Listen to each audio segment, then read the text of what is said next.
Ada satu fenomena teman-teman sekalian yang kita semua bisa lihat di depan mata kita, yaitu masalah kematian. Risalah ini akan kami sampaikan kepada orang yang sehat dan sakit, orang yang kaya dan juga miskin, para pemimpin dan masyarakat, orang cerdas dan juga orang yang bodoh, laki-laki dan perempuan, anak kecil ataupun orang dewasa. Ingatlah saudaraku, kita akan mengakhiri kehidupan dunia ini. Ada batas waktu di mana kita semua akan meninggalkannya. Semua yang kita kumpulkan dari rumah yang mewah, kendaraan yang kita banggakan, pasangan hidup, apa saja dari pakaian, bahkan perlengkapan dan pernak-pernik kehidupan ini, semuanya akan ditinggal. Pasti kita akan meninggalkannya. Nabi SAW bersabda dalam sebuah hadis yang sahih, kalau anak Adam meninggal dunia, akan ikut bersamanya ke kuburan tiga: keluarganya, hartanya, dan amalnya. Serta akan pulang dua, keluarganya akan pulang.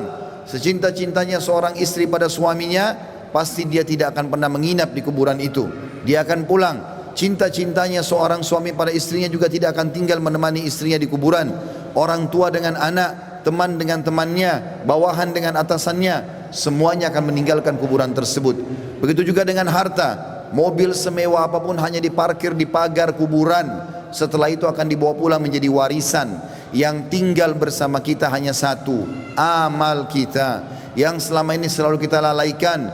Mikrofon masjid dengan keras, panggilan dari Allah, hayya 'alas shalah, hayya 'alal falah, ayo salat, ayo menuju kepada kemenangan, kita lalaikan. Orang miskin yang mengetuk-ngetuk kaca mobil di sebelah rumah orang miskin tidak makan, mengulurkan tangannya, lalu syaitan membisikkan kuping kita mengatakan orang itu masih muda, masih kuat. Lalu kita mengiyakan syaitan sehingga kita tidak mengeluarkan sedekah tersebut. Al-Quran hanya menjadi hiasan, berbangga-bangga dengan kertasnya, dengan sampulnya yang bagus, penerbitnya yang dikenal, atau yang bestseller yang dijual di pasar-pasar. Bukan lagi berfungsi sebagai ayat-ayat Allah, peringatan yang harus dibaca dan jadi prinsip hidup, hanya menjadi sebuah kenangan saja. Begitu juga dengan orang tua yang dilupakan, hanya kena jabatan yang sudah naik, harta yang sudah mulai melimpah, memiliki pasangan yang cantik, anak-anak yang banyak, sehingga orang tua di kampung halaman dilupakan. Telepon pun hanya setahun sekali. Tidak ada lagi kejar pahala dan surga dari kedua orang tua. Padahal seorang salafus saleh pernah menemukan salah satu orang tuanya meninggal, lalu dia menangis terisak-isak. Kemudian murid-muridnya menanyakan, kenapa anda menangis? Kata dia, sungguh satu pintu surga sudah tertutup untukku, maka tertinggal satu lagi. Dan sekian banyak fenomena dalam kehidupan kita yang kita lalaikan, saudaraku seiman. Dengarkan dan renungi baik-baik bagaimana Allah mengingatkan dalam kitabnya tentang masalah hari pulang ini. Yang pertama disebutkan di dalam Al-Quran surah Al-Baqarah ayat 281. Allah berfirman, dan kekal ditilawakan oleh orang-orang beriman sampai hari kiamat. A'udzu billahi minasyaitonir rajim. Wattaqu yawman turja'una fihi ila Allah, thumma tuwaffa kullu nafsin ma kasabat wa hum la yudhlamun. Takutlah kalian, persiapkanlah diri kalian, fikirkanlah baik-baik, masuk semua dalam makna wattaqu. Hati-hatilah kalian dengan hari di mana kalian akan dikembalikan kepada Allah. Kemudian setiap jiwa akan diberikan balasan dan laporan dari amal-amalnya, baik ataupun buruk, dan mereka tidak akan dizalimi sedikit pun. Kalau hari ini teman-teman kita melihat seseorang kerabat kita, teman sejawat kita, partner bisnis kita dibungkus dengan kain kafan dan meninggal, dan kita mengantar ke kuburan sebagaimana mungkin itu sudah pernah kita lakukan, maka satu waktu nanti kita yang akan diantar. Teman-teman sekalian masih malas sholat, sholatlah teman-teman sebelum anda disolati oleh orang-orang. Banyak orang meninggalkan saf pertama masjid, padahal itu keutamanya sangat besar, tapi dia menunggu dia akan disolati di saf pertama pada saat meninggal dunia. Ini kerugian, penyesalan akan datang terakhir, saudaraku seiman. Dalam ayat lain Allah berfirman dalam surah Al-Baqarah ayat 48, A'udzu billahi minasyaitonir rajim. Wattaqu yawman la tajzi nafsun an nafsin syai'a wa la yaqbalu minha syafa'atun wa la yu'khadhu minha 'adlun wa la hum yunsarun.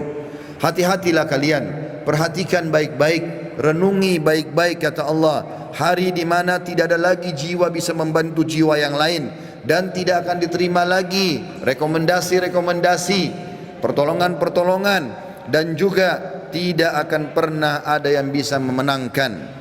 Di dalam ayat yang lain juga Allah mengingatkan surah Luqman, surah nomor 31 dalam Al-Quran ayat 33. A'udzu billahi minasyaitonir rajim. Ya ayyuhan nas ittaqu rabbakum wakhshaw yawman la yajzi walidun an waladi wala mauludun huwa jazin an walidihi syai'a inna wa'dallahi haqqun fala taghurrannakumul hayatud dunya wala yaghurrannakum billahil garur.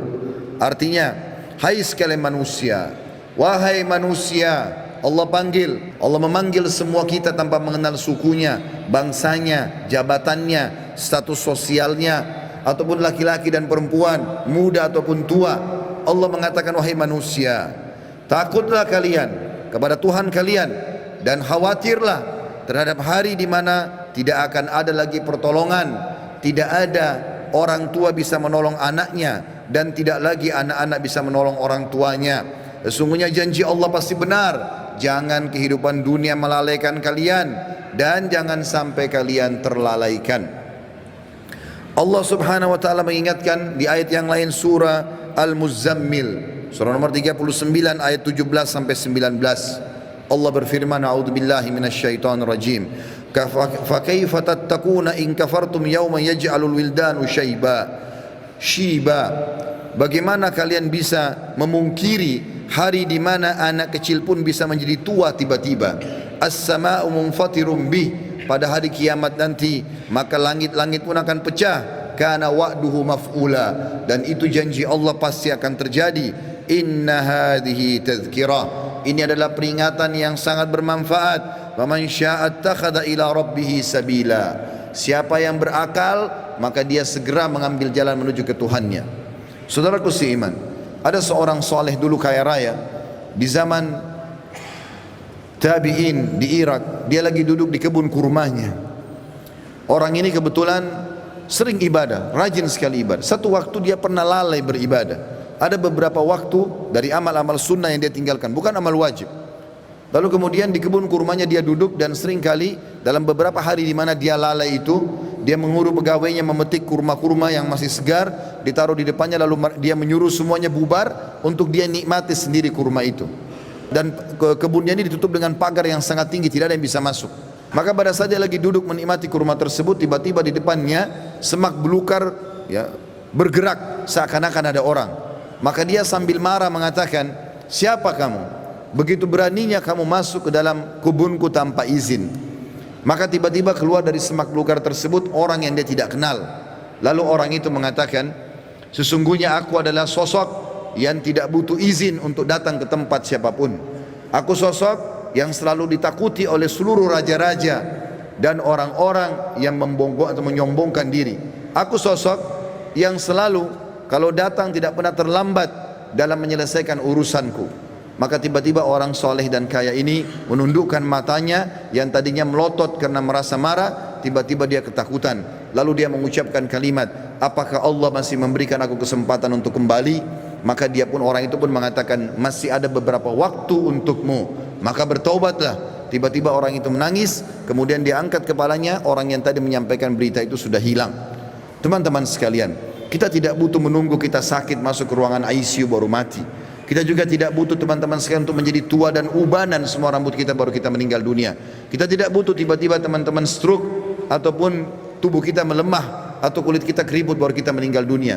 Berapa banyak anak kecil yang masih muda pada saat ajalnya datang semuanya meninggal dunia. Mati fenomena yang tidak bisa kita menghindar darinya. Perhatikan baik-baik, Allah berfirman di dalam surah Al-Imran, surah nomor 3 ayat 185. A'udzu billahi minasyaitonir rajim. Kullu nafsin dha'iqatul maut wa innama tuwaffawna ujurakum yawmal qiyamah wa man zuhziha 'anil nari wa udkhilal jannata faqad faz wa mal hayatud dunya illa mata'ul gurur. Semua yang bernyawa pasti merasakan kematian, dan mati adalah terlepasnya ruh dari jasad seseorang dan pindahnya dia ke alam abadi akhirat sana. Dan setiap jiwa akan diberikan balasan pada hari kiamat sesuai dengan amalnya. maka siapa yang bisa diselamatkan pada hari kiamat dari api neraka kemudian masuk ke dalam surga, sungguh dia telah beruntung. Ketahuilah, kehidupan dunia hanyalah kehidupan yang menipu belaka. Di dalam ayat lain Allah mengingatkan juga dalam surah Al-Anbiya, wahai para orang ragawan yang merasa badannya berotot, kuat, segar, atau orang-orang yang menjaga kesehatannya dengan vitamin yang mahal, tidak akan bermanfaat pada saat ajal datang. Wahai orang-orang yang merasa hartanya banyak, orang yang selalu memerintahkan banyak pegawainya, sadarlah teman-teman sekalian bahwasanya itu hanya sebentar. Semua ada pertanggungjawabannya. Allah mengingatkan dalam surah Al-Anbiya, surah nomor 21 ayat 35, A'udzu billahi minasyaitonir rajim. Kullu nafsin dha'iqatul maut wa nabluukum bisyarri wal khairi fitnah wa ilaina turja'un. Semua yang bernyawa pasti akan mati dan kami menguji kalian dengan kebaikan dan keburukan sebagai fitnah, maka kalian harus tahu kalian akan dikembalikan kepada kami. Maksudnya kata ulama tafsir, kebaikan adalah dengan jabatan, dengan harta, dengan kelebihan paras wajah, fisik, pasangan hidup, keturunan yang banyak. Itu cobaan dari Allah subhanahu wa ta'ala. Bersyukur tidak, digunakan dalam ketaatan kepada Allah atau tidak, dia tunggangi enggak itu untuk panen pahala yang besar pada hari kiamat. Begitu juga kami uji kalian dengan keburukan. Keburukan juga datangnya penyakit, gangguan orang, semua melalui itu. Bersabar tidak, sehingga akhirnya mendapatkan pahala yang maksimal pada hari kiamat. Di dalam ayat lain surah Al-Ankabut, surah nomor 29 ayat 57 juga Allah berfirman, A'udzu billahi minasyaitonir rajim. Kullu nafsin dha'iqatul maut, thumma ilaina turja'un. Semua yang bernyawa pasti akan mati. Sekuat apapun dia, sehebat apapun dia sembunyikan dirinya dalam sebuah bangunan yang besar, pasti dia akan mati dan akan dikembalikan kepada kami. Di dalam ayat lain Allah lebih jelas lagi menekankan masalah itu dalam surah An-Nisa. A'udzu billahi minasyaitonir rajim. Aynama takunu yudrikkumul maut walau kuntum fi burujim musyayyadah. Dimanapun kalian sembunyi, pasti mati akan datang kepada kalian, walaupun kalian sembunyi di dalam bangunan yang sangat kokoh. Dan terakhir ayatnya adalah Allah SWT mengingatkan dalam surah Jum'ah, ayat yang sudah sangat masyhur, surah nomor 62 ayat 8. A'udzu billahi minasyaitonir rajim. Qul innal mauta alladzi tafirruna minhu fa innahu mulaqikum. Tsumma turadduna ila alimil ghaibi wasyahadati fayunabbiukum bima kuntum ta'malun. Katakan hai Muhammad, sampaikan kepada semua manusia, terutama umatmu, mati yang selama ini kalian tidak mau kenang, tidak mau ingat, tidak mau punya persiapan, pasti akan mendatangi kalian. Kemudian kalian akan dikembalikan kepada zat yang maha mengetahui yang gaib dan juga yang nyata, dan akan memberitahukan kepada kalian apa yang telah kalian amalkan. Saudaraku seiman, ingat, ruangan ICU di rumah sakit hanya 2 atau 3, dan orang yang sedang berobat di rumah sakit lebih sedikit jumlahnya daripada orang yang berjalan di sebelah rumah sakit. Di pinggir jalan lebih banyak, artinya lebih banyak orang meninggal yang tidak sakit. Hati-hati. Berapa banyak orang yang muda, masih anak-anak sudah dipikul di geranda jenazah. Sadarlah teman-teman sekalian, mati ini kalau selalu dikenang, dia akan jadi pengontrol dalam kehidupan. Maka kita hanya selalu tahu yang kita nikmati yang halal, yang kita kerjakan yang diperintahkan oleh Sang Pencipta Allah, dan semua yang haram, bahkan yang makruh pun akan ditinggalkan.